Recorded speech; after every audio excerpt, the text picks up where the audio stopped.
Good evening, everyone. Good evening, good evening, good evening. Everyone, I appreciate everyone listening this evening. If I want to go on and on and on, we are in for a good time this evening. I appreciate everyone. Good evening. Please share with your friends. Let them listen. We're going to have a good time. I always want to say we're going to have a blast. But we're going to have a real good time because this is question and answer. You know, one thing I appreciate about some of the patriarchs, especially Peter, he will always ask questions. You know, sometimes people get a little bit, uncomfortable with him because he's an extrovert. He will ask, he will talk, he will do everything. But you know what? He's asking questions has actually given us the privilege to know a lot of things. You know, I'm talking in the light of the scriptures now. It made us to realize that, we can walk on the sea because Peter said with his big mouth, bid me come. And Jesus said, come. And he walked on the sea. So that enough has made us to know that there's nothing is impossible. There's nothing that is impossible if you believe. You know, one day Peter just went to Jesus, come. We have left everything. We left mother-in-law, left wife, left children. We are following you. What is our gain? And he said, Jesus said, no, nobody will ever leave his father, his mother, and everything for my sake, that he will not be rewarded here on this earth and in the world to come. So questions are very important. In my language, they said the person that asks a question wants to get to know the meaning. You know, it's always important to ask questions. If you don't learn to ask a question, one day you become a question mark. What makes people great is the ability to be inquisitive, to be questioning. Now, I'm not saying you should come as a there are people that when they ask questions like that, they don't really want to know. They just want to probe and make people that are listening to them feel they don't have anything, they don't know anything. I'm not talking from that angle. I'm talking from the angle of someone asking questions and wanting to know, having a heart of reception, a heart that is receptive to have information that would stop his deformity. Because if you are not informed, you'll be deformed. And I say it again, when you ask those questions and you apply the things you have learned, then you become a wise builder. You know, Jesus was giving a parable of a builder. He said, the word I speak to you is like a builder that builds his house on the rock and the one that built on the sand. The wind came and blew the two vehemently, but one was able to stand. The difference between the other one that crashed and the one that stood was because it was found on a foundation. So in our lives, in our relationships, whatever we are battling with or we're struggling with, whatever it is that is making us feel a kind of distress in our heart, is because we don't know. We don't know better. If you know better, you will live better. It takes understanding to stand. It takes understanding to be outstanding. If you get into say, I can drive. Get to the steering, ignite the engine and move. If it's not working for you, you don't know it. So don't tell me I know it. You don't know it. Knowledge applied is wisdom. So whatever questions people are asking me today and I'm answering them is for you to know and apply. Apply knowledge is wisdom. Wisdom is applied knowledge. Somebody should note it for me. Wisdom is applied knowledge. If you say you know it, you must apply it, then you are wise. You know how to drive, get into the car, ignite the engine and move. I don't want to know what to know. I want to see what to know. That's how life is. And that's why, in all honesty, life does not reward people that felt they know. Right? Life rewards people that practicalize their knowledge and implement it and, bring wisdom out of what they know. That is the joy of knowledge. Now, a question has been flogging my platform, my WhatsApp. A lot of people have been asking questions about how much should a man give to his wife, especially with his house chores, her house chores. For the fact that you said her house chores, that made me to be questioning. It is our house chores. How much assistance should a man give to his wife, especially with house chores? Okay, let me start by saying that it's very clear.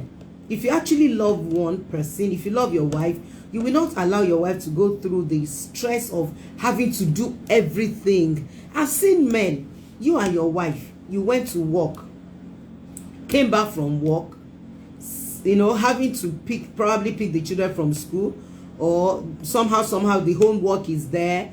You know, a lot of things are, you know, on your head, and you have to still get to the kitchen and cook for the children and for the husband. Now, what stops the man to say, children, can I do your homework for you? Can I help you? Honey, do you want to stir the yam pounder or whatever? I can stir. My mommy taught me how to stir, how to cook. Now, when you do that to your wife, guess what? Sex in the night will not be a problem. But if a woman has done all the chores, no, let's leave chores, the house chores. Let's start from office.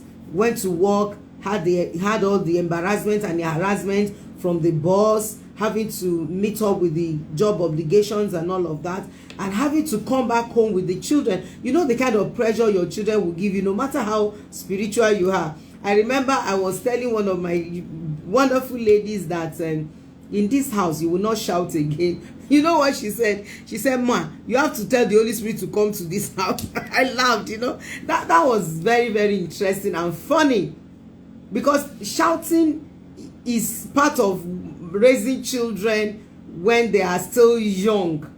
Now, what I'm saying, she's trying to send love to me, and that's the truth, because there's no way you have to do everything, and there's no man to assist.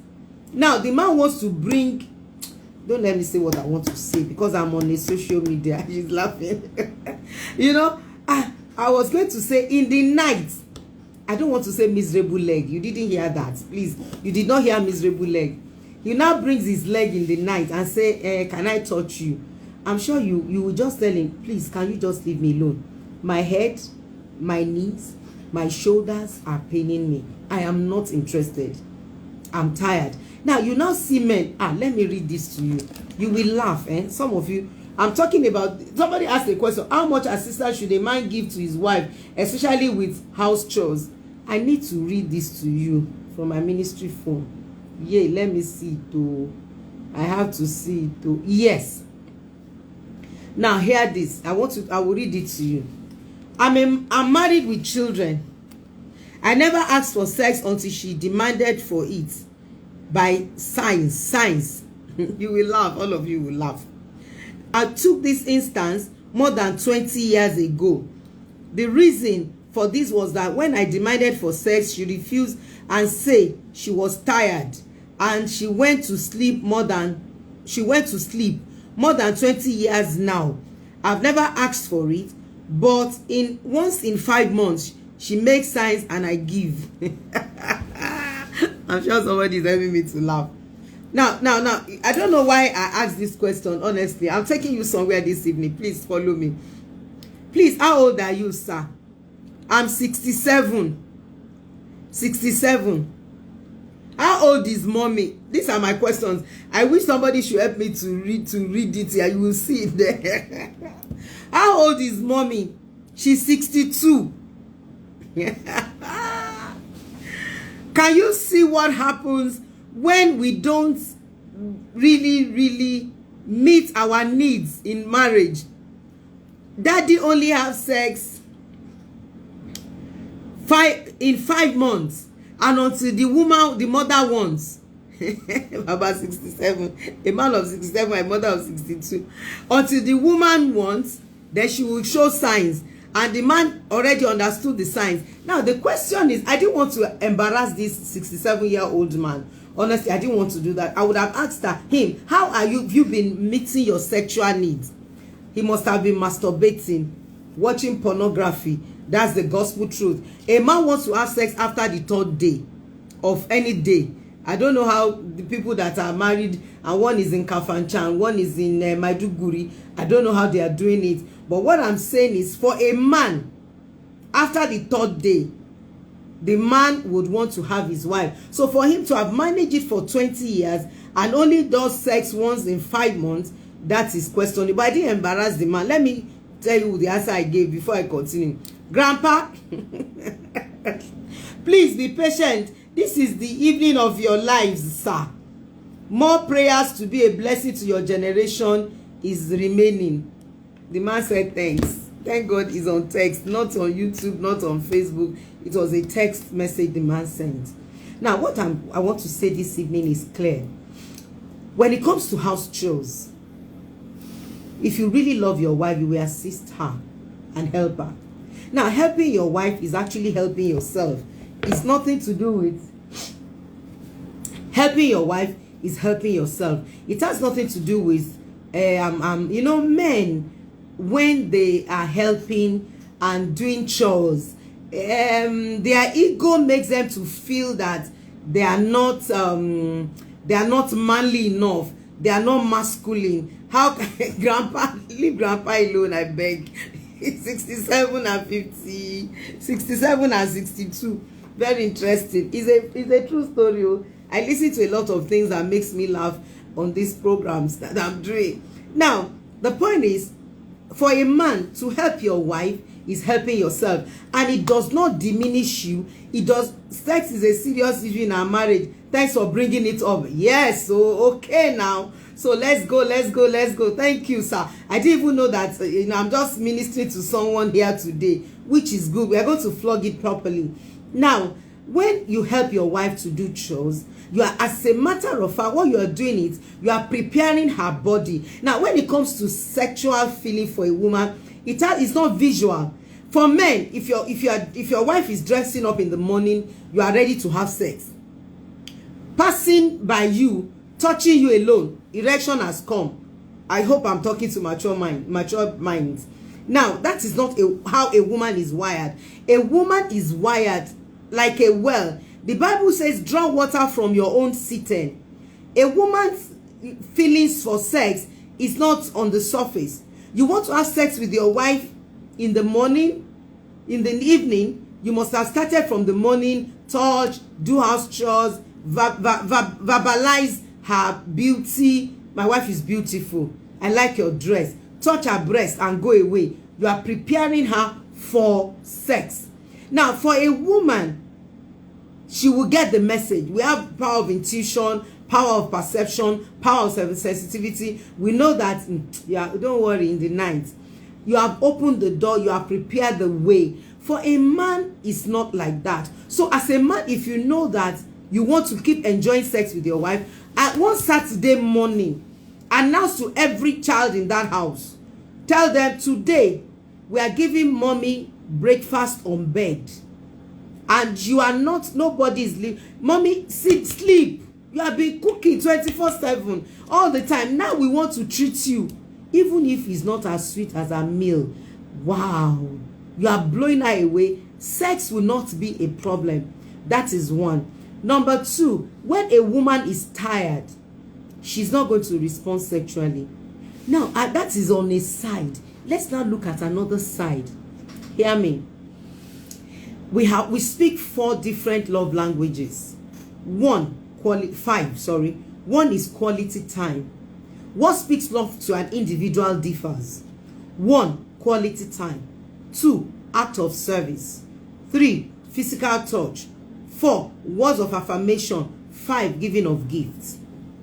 If what speaks love to this woman is act of service, and you are doing, I'm the head, I'm the man, I can't wash, I can't cook, I can't do homework, I can't sweep, I can't, cut yam,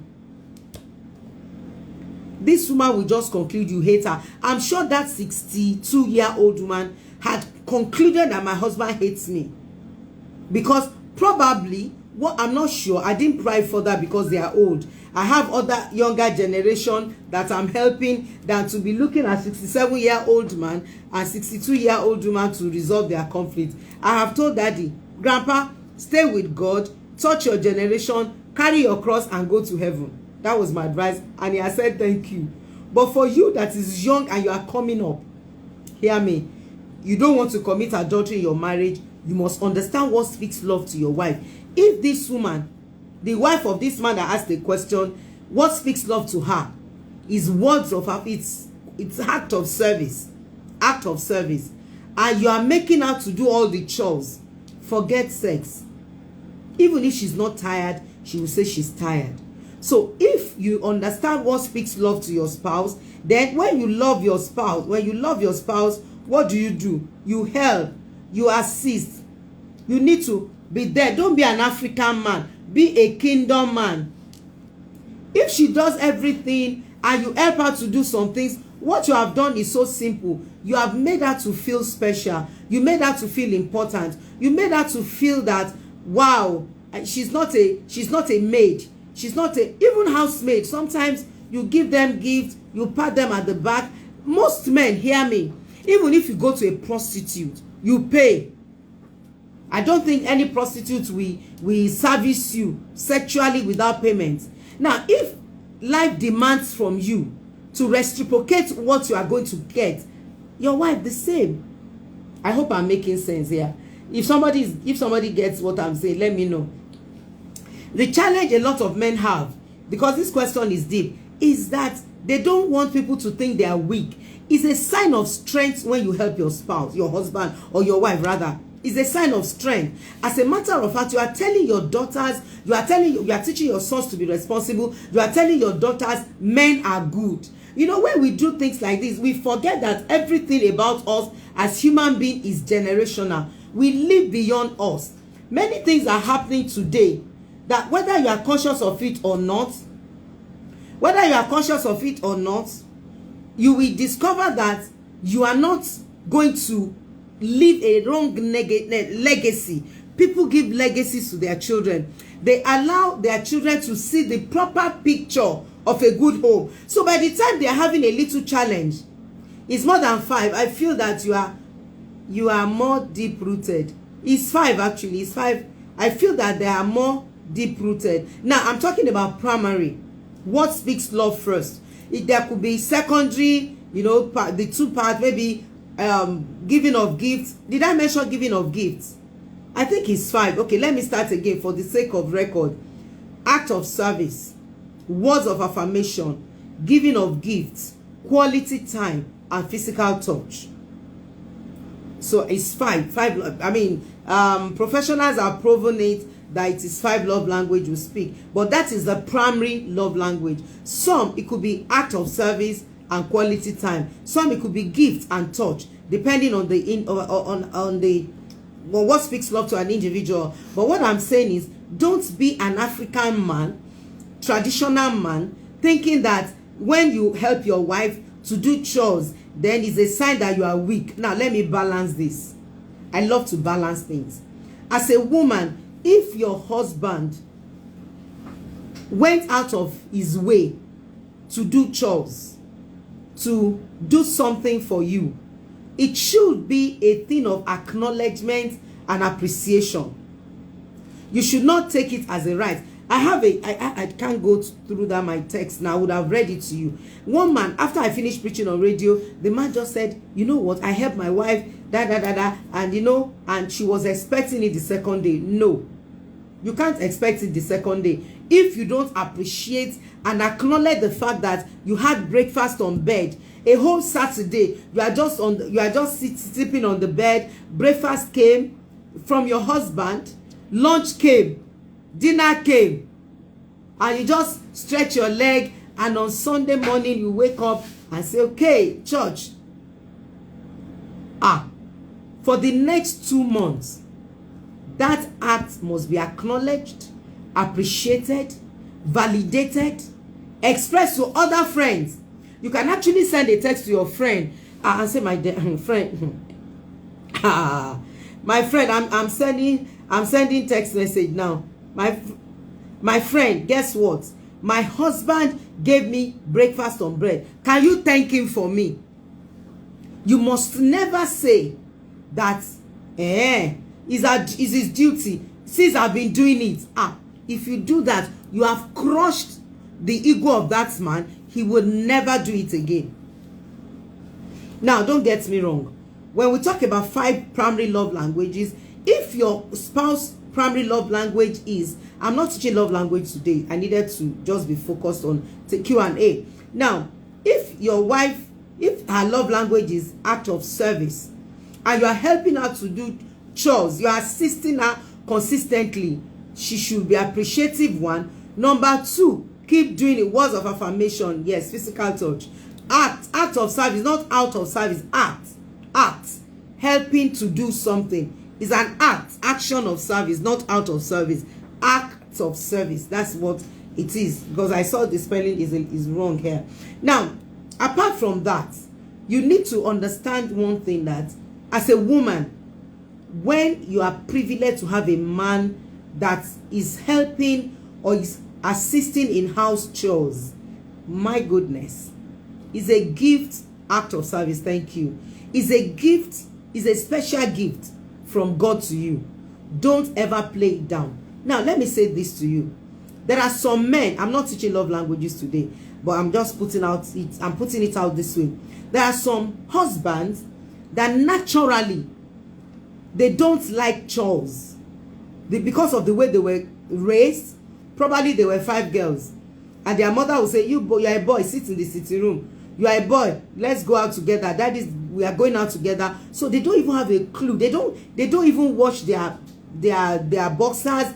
The people do it for them. They pack it and do general washing. They are not used to it at all. If your husband shows a little sign of act of service, helping you in a way, oh my God, magnify it. Anytime your spouse speaks what speaks love to you, tell the world. That's the way to motivate them. You keep motivating them to do more. But when men are very sensitive.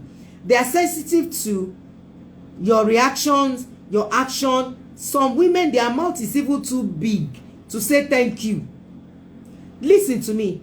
Thank you, I'm grateful, is a golden word that you have to teach everybody around you. To say thank you should not be too big for anybody's mouth. If thank you is big for your mouth, you are going to lose your relationship.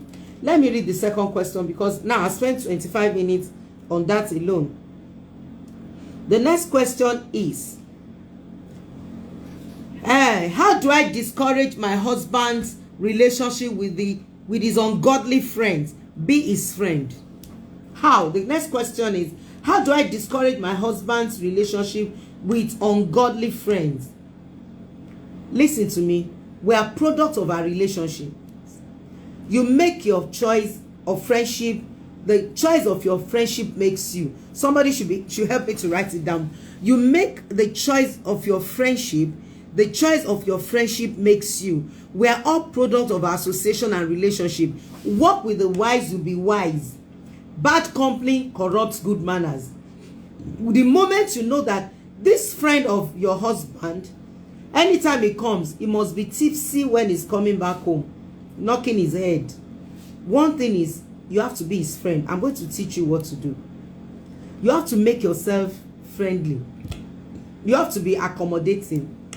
If you are not, listen, have you noticed? I live in Nigeria. I live in Ibadan. Sometimes when I went to preach and I'm coming in late, and we drive through some clubs in Ibadan. I see flint of cars. Flint, I'm not joking. And there was a day I cried to my house. I said, yeah, this is somebody's father. These are somebody's husbands and somebody's fathers. Now, they can't go home until probably the following day. The children would have probably slept before they got home. Some don't even see their children during the week because they are clubbing where they felt accepted. Please note my word. They are clubbing where they felt accepted, appreciated, validated, wanted. What makes you to have friends? You have friends with people that are always listening to you, giving you attention, massaging your ego, making you to feel special. Now, if you look at the way guys are wired, the moment they get to the club, they get to their various clubs, what they do is, when they flaunt their ego, they show up, or show off, better word, show off. They will tell them, can you give everybody one bottle? And you see them, bro, they begin to give themselves signs. It's boosting their ego and massaging their madness. I'm quoting that word. Massaging their ego. They feel special. They feel important. They feel that this man is a good man. And when they are saying hi, they are, they are bowing. The man is feeling good. Let's transfer it to the house. For a man to keep a friend in his home with his family, with his wife and children, that man must be treated like a king in his kingdom. Must be treated like a man that is special. You will text during the day, honey, what do I do? What do I cook for you? What do you want to eat?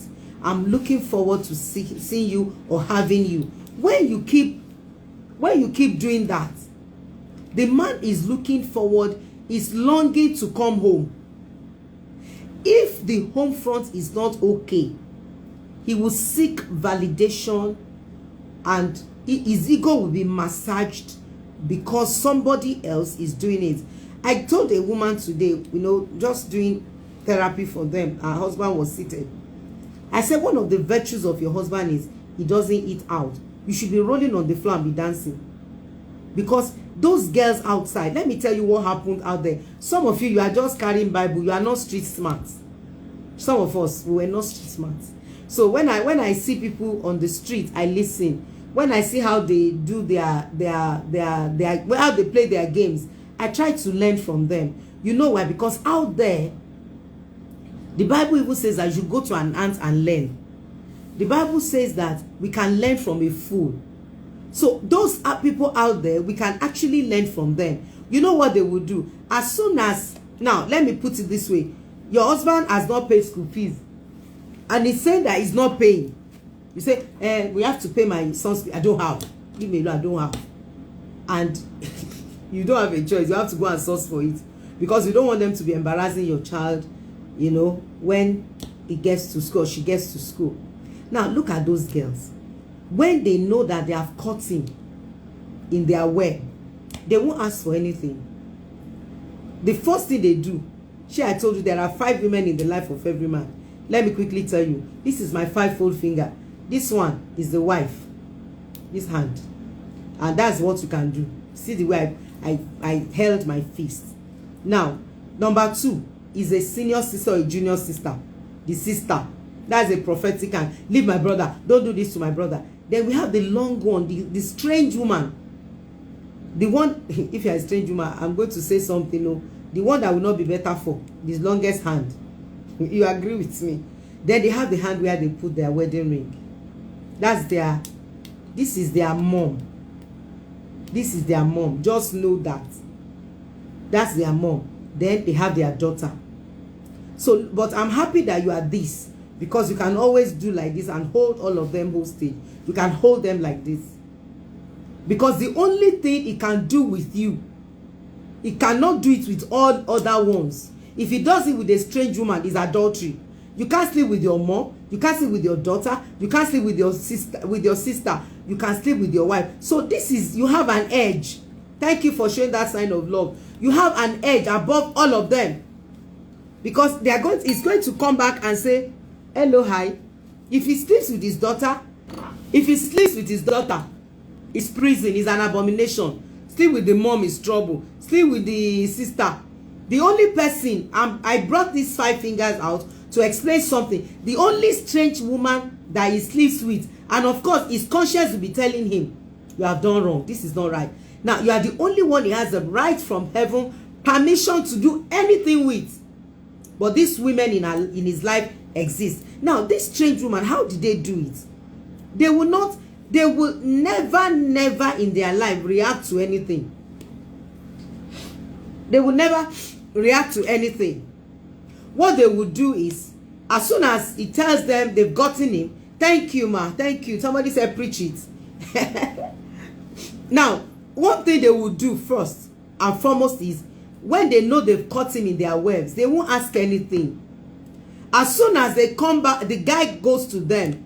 As he's coming out from the car, getting into the house, they remove the jacket, hang it somewhere, made him sit down, and they put their head on the man's shoulder or on his laps. Now, a woman in the house will not do it, because most of the time you are angry, you are reacting, you are bottled up, you don't know how to behave. Let me digress a little bit. Remember Delilah and Samson, the powerful man that one woman finished with all his power. The man that used his hand to leave the gates of a city, one woman just finished him. Why? How? Delilah was being lied to. Samson was lying to Delilah consistently. She didn't react.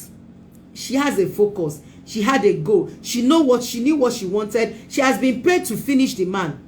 So the issue of, tell me the secret of your power. If I do like this, my power, they will come and catch me. They will come, they won't catch him. Why was he not keeping malice? Why was she not keeping malice? Why was she not reacting? Because she knew that she can get the man. These strange women, they are smart though. Let me come back to the drama. So they would remove the shirt, put their head on his leg or on his laps, and you know the man must have been smelling some vegetable, very good meal. You know the way to a man's heart is his mouth. An hungry man is an angry man. So the food will be ready. Now when the food is smelling, as soon as he lifts his head from the man's shoulder or his laps. Some of you, your lap is not good for your husband to sleep on. The laps of Delilah was not smelling. That was why Samson could put his head on the lap of Delilah.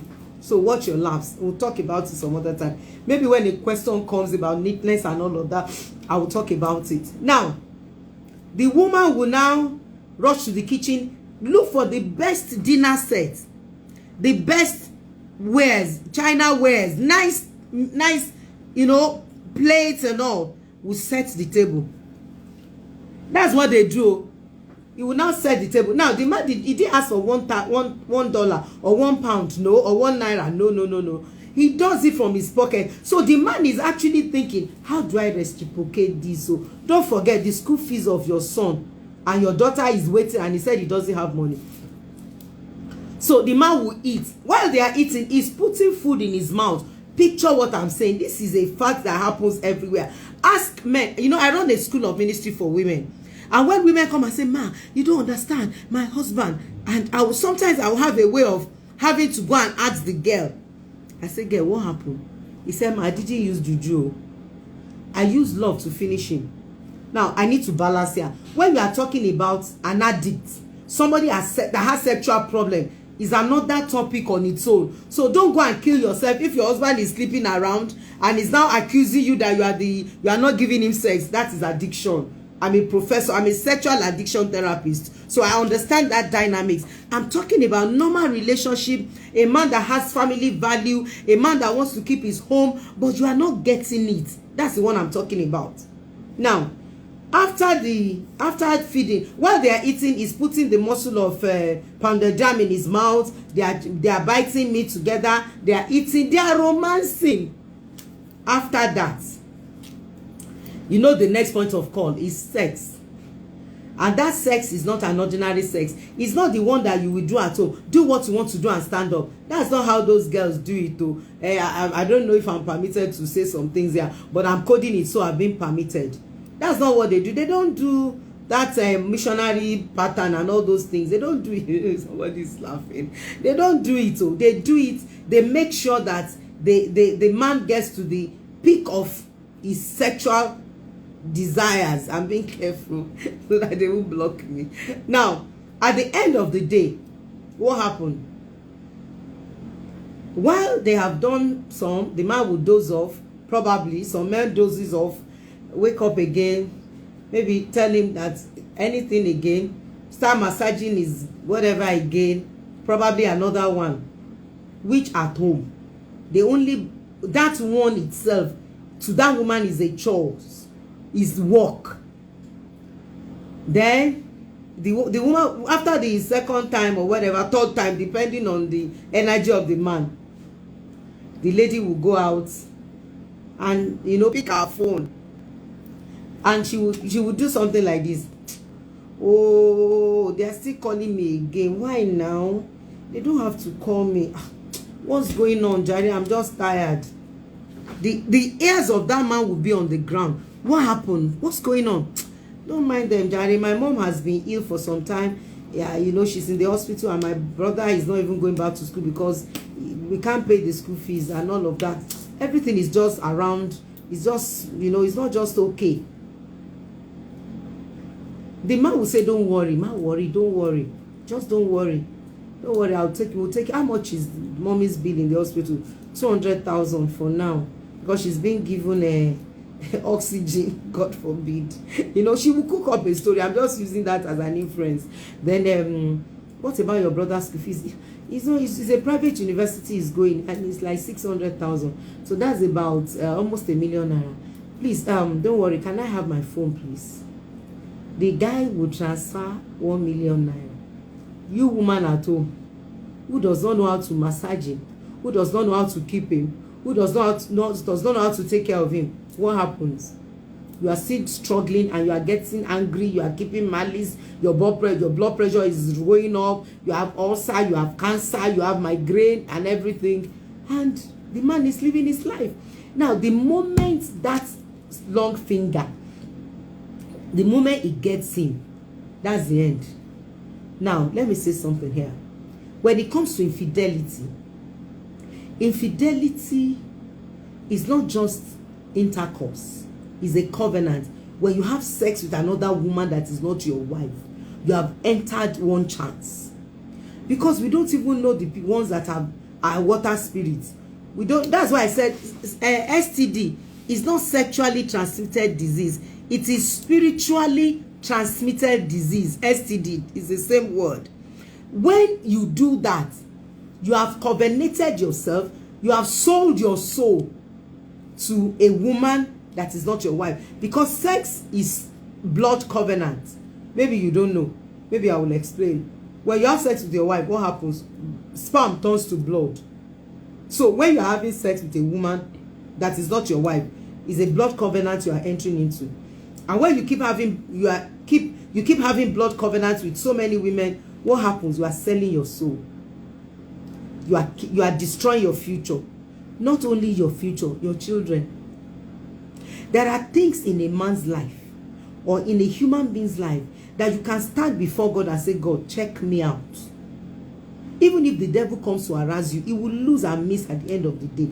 It's so simple. But if the prince of this world comes and he found something in you, he will hold it. So how do I mean? Answering this question. Number one, make sure you learn to separate issues. When there is a conflict in a home, don't mumble it up. Most women, because our brain is wired like a noodle, like a spaghetti. Men think in compartments. Women think like a web or a noodle. In relationship, if you want to really help your husband not to relate wrongly, and you want to realign his life to your life, you have to learn to departmentalize and compartmentalize your communication. You cannot, because your husband did not do chores, and lump it up with sexual life in the night. You separate it. If you don't, or maybe your husband beats your child or said something that upsets you, you are now using sex as a weapon, you are going to lose. When a man wants to have sex, now I wish I could show you. Do I have it here? Okay, I have it in my handout for the Men's School of Ministry. I actually took the picture of the brain of a man. Sex is bigger than chores. House chores is like a dot. But sex is big. When a man, now, the way a man's brain is wired departmentally, compartmentally. Each compartment has a padlock. So if he wants to open sex, that is the brain. That is what he will open. He won't open chores. He won't open school fees. He won't open, he shouted yesterday. No. He will not. That is what he opens. Have you noticed? When you are talking to your husband and you are saying so many things, he will just blank out. And he will tell you, he won't pick anything. Because that's not how men are wired. Men are wired to open a particular, now, on that particular boxes in their brain, it now has small padlocks. That small padlocks is there. So it's padlocked. So when they want to discuss school fees, they will open the padlock and open that conversation. If they want to do sex, they open the padlock and open it. That was why I gave you the analogy of that lady that was able to receive 1 million naira before the man finally leaves her house, what did he do? He did not discuss problem at the beginning. She did not discuss problem at the beginning. She was not talking about chores. She was not talking about mommy in the hospital. She actually acted as if everything was fine. She was not bothered about his brother's school fees. I'm giving you very simple analysis. She was not bothering the person. She met the man's need first. I hope I'm making sense here. The man's need was met first, then obey and then complain. By the time the man is fully satisfied, he has gotten the peak of whatever he wants to get. At that moment, anything can be given. And that's why I used to wonder, I said, why would a woman say her husband is not giving her money? I'm not talking about an addict or a narcissist, please. Let's break it down. An addict, if you are Miss World, an addict will still sleep around. His brain has been hijacked. He needs therapy, he needs counseling. And if he has a personality disorder like a narcissist, he cannot change. What changes a man is insight. He does not have insight to change. He will always give excuses, give alibi, tell you the reason why. If you are this, I won't do this. That's the problem of a narcissist. Even in psychology, professionals don't want to treat them because it's going to wear them out. When you spend 2 or 3 hours with a client and the person does not have a personality disorder, you have breakthroughs. I've had hundreds of breakthroughs in counseling and doing therapy for couples. But when I notice narcissism, I'll just put the husband, if it's the husband that is a narcissist, or the wife that is a narcissist, I said, ma, sir, carry your cross and follow. And if you know that it's going to kill you, excuse yourself. These are peculiar cases. Apart from that, in a normal situation where a man and a woman are really, really ready to make their relationship work, this will work like magic. It will work. Because now you know how to separate issues, you know how to departmentalize issues, you know how to say the right word at the right time, you know how to sense the mood. Now, if you do all of this, what is he looking for at the club? What is he looking for? As a matter of fact, he'll be giving you heads up about his friends. He'll be telling you, this my friend is like this my friend is like that, because I want to read that question again.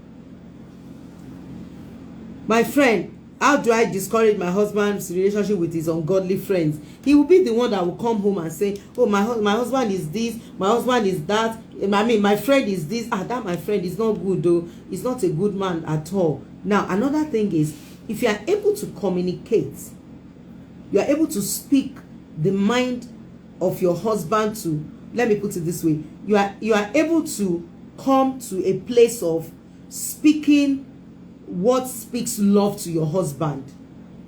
One day, very easy. The way that strange woman communicated the 1 million naira, a wolf, you will communicate it to him also. The moment a man feels comfortable on the laps of Delilah, on your laps as a wife, it will be easy for him to listen to you. He will not see you as a competitor.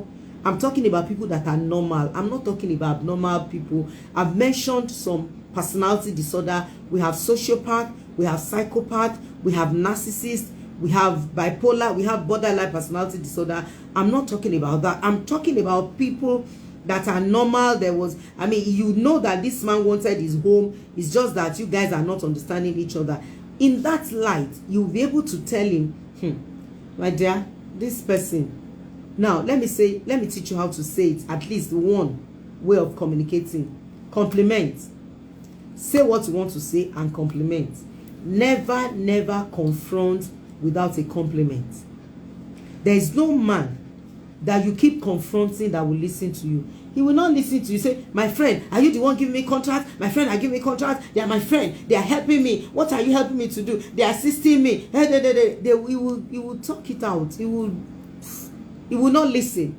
But if you are able to let him know, my dear, this is your friend. I want to use sandwich now, communication. I thank God for your life. because I see my husband as a great man. He has so much dignity. He's a very powerful man. Look for praiseworthy qualities. I'm not saying you should flatter. I don't flatter people. When you flatter people, you are going to die before your time. I'm not the one that said, the word of God says it, that a flatterer will die before his time. So I don't want you to die before your time. There's something that is good about him that you can say. Then when you say those things, my dear, I really thank God for your life. Sometimes I even sit down and wonder, oh God, everybody around me are saying my husband is powerful, my husband is intelligent, my husband is dynamic. You know that that's Mr. Kunle.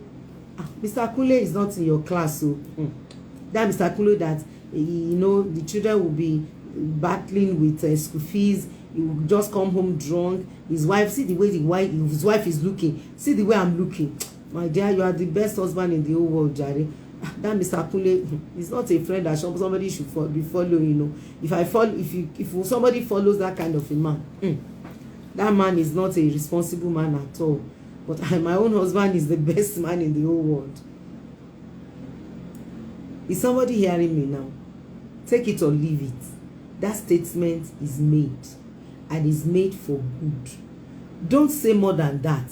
Don't start pulling down his friend in his presence. You have said something. You must pick something to say. After saying that, leave it. You'll be shocked. He will come back and be telling you the story of Mr. Kunle or Mr. Femi. I don't even know the name I mentioned. He will come back and be telling you, yeah, my dear, that's true. I'm even trying to change him, but he's not trying to change. If he doesn't want to change, if he doesn't want to change, let Asha not influence my husband. My husband can never be influenced. He's a man of dignity and honor. Have I said something? Agree with me now, all of you in the house. I've said something. I've showed my discontentment about that relationship. Let me close by saying this. I have like 10 minutes to leave. There was a man that was so close to another man. The man that he was close to is a king. Is a king. Thank you, 100% agreement. Thank you. He's a king. He has a friend that was so close to him. As a matter of fact, it is in his board of trustees. He has a lot of influence. I'm talking about King Ahasuerus and Haman. Now, Haman became an enemy of the Jews, of the wife. Thank you. Thank you. Words of gold. Thank you. Enemies of the Jews. And the wife was a Jew too. Now, the point is, the power that this man has, if he tells the king, cut somebody's head today, the king will cut that person's head. Powerful man. Haman was very powerful. But something happened. Uncle Mordecai just came and said, Esther, you are sitting here. They have written a decree that all the Jews should be killed. You better go and do something. Esther said, no.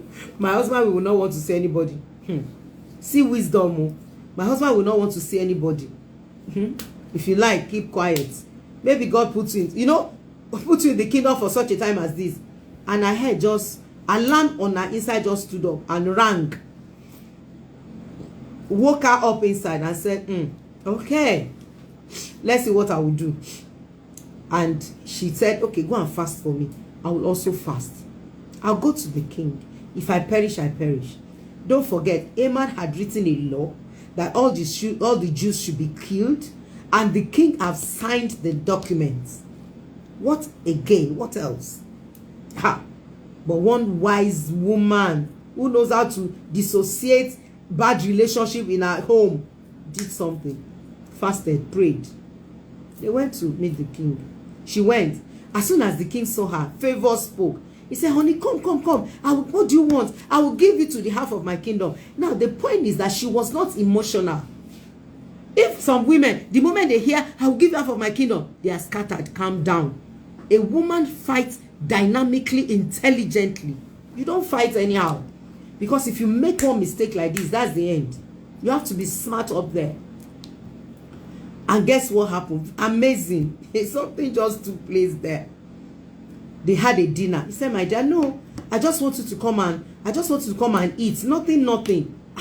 What do you want? Because the king knew that there was no way she would have come to his presence without a reason. There must be something that was, that pushed her. But she was not going to say anything. What a strength. What a maturity, what a dynamism, what an intelligent, resourceful woman. Solid, sound. There was no reaction. She just went back. And they had a dinner. And they went. And the king said, what else do you want? He said, nothing again, honey. Just come for another dinner. Can you see smart move? Some of you, little thing, you will scatter, you will shatter, you will scream. Everybody will know what is going on. That's not how to live as a woman, please. You have to be chilling and calm. To win the battle of life, we win by calmness. At the end of the day, they went for the second dinner. The king said, honey, you have not said anything. Meanwhile, the king was not able to sleep. He had a revelation that he has not reciprocated good that Mordecai had done to him. A book was opened, fasting and prayers, attitude, manners, put everything together, good meal, packed everything. I said, now, honey, what do you want? So after the man had eaten, I'm sure they were packing plates. He just told her husband, my dear, this is the problem. This man chose to kill everybody in the land and the Jews. The king said, what? The man fell down, held her legs. You know what that means? That's a culture. And the king said, you want to rape my wife? Are you okay? Is something wrong with you? That was the end of separating the wheat from the chaff. Separating a bad friend with a good friend. And what happened? It didn't end there. They went and they told them, go and punish a man. Go and do this, go and do that. They went. Esther was not ready to let go because a woman must finish a mission. I'm a woman on a mission. I have an assignment. When the mission is not accomplished, there is no sitting down, there is no standing up. The vision must be accomplished. And guess what happened? Before she knew it, she said, my dear, please, I know, number one, go and hang that man as you have promised. Then I don't want to have any of his children alive. Let every male in that family die. I don't want to see a man that will piss against the wall. Male die. It's only men that piss against the wall. That's number two. Number three, kill him, kill his generation. Then finally, remove that decree from the letters, from the book. Remove that decree. Because another person can come and pull the book and say, maybe there was a law. No, I don't want. Listen to me. There's no man. I'm talking about normal man. I'm not talking about addicts. I'm not talking about narcissists. That a woman cannot handle if you are wise and you know what you're doing. So dissociating your husband from a wrong association is as cheap as, what's the cheapest? I don't know what is cheap. As cheap as breathing air or water. It's so easy. If you can get to that and understand that, you are free to fly. Do I have questions in the house? Let me take questions. You can write your question inside the question box. Then we'll take it off from there. Questions on Facebook, on Instagram. We have like 3 minutes to go. And I'm sure somebody is blessed already. Yes. Any question? What if a man that uses sex as a revenge and strategy? Well, that relationship has a foundational issue. It's beyond sex as revenge. The man is damaged growing up. You know, I was saying something. I think I was talking to this couple recently. Today, they had a therapy session today. And I told them, I said, if when a child is growing up, they help that child to modify. I was talking about the temperament, the weaknesses of the temperament. That if they help that child to modify his or her character, the weaknesses of her temperament, he will not get into that place of having to be vengeful about life. So the only solution to that is so simple. Work on yourself. Change for your man to change. Now, if I choose to be vengeful and react to you and show you that I'll punish you, and I choose not to punish him, I choose not to be punished. I'm nice, I'm good, I do everything. then maybe I just went to touch his my friend's friend. You know what I'm saying? I'm trying to be modest here. Or play. You know, he's not mad. He just needs somebody that will help him to come out of that dysfunctionality. As long as you know that he's not an addict. Simple. You know that he does not have a personality disorder. Now, personality disorder is different from, you know, having an addiction, personality disorder. Now, let me say this. Thank you, Holy Spirit. Let me say this to you. Your personality does not define you if you work on yourself. That is a very strong point. Whatever it is, if you are ready, that's why the difference between a narcissist, somebody who has a personality disorder of narcissistic personality disorder, is that they cannot change. They can't work on themselves. They don't have insights. Everything is about I, me, and myself. So it's difficult for such ones to change. It's difficult. But in a situation where which there is someone that is trying to make effort, trying to communicate. For instance, if I want to answer this person, but the moment he says, what can I get from, what can I bring for you? The next thing is not keeping quiet. You are deep-seated in anger. And anger is one word short of danger. You are deep-seated in anger. The next thing is an opportunity for you to open a line of communication and move in that light. Yes, I'm happy we are working on it, so we're going to get there. Well, it's 1 hour already. I want to say a very big thank you to all our listeners this evening. It's been awesome, actually. I've been blessed talking to you. And I know if you are blessed talking to me, let me see your sign of love. Let me see your sign of love. Thank you. Yes. Thank you. I appreciate you dearly. I'll see you. Thank you. I love you guys. Love you 1,000,000%. Thank you. Yes, thank you.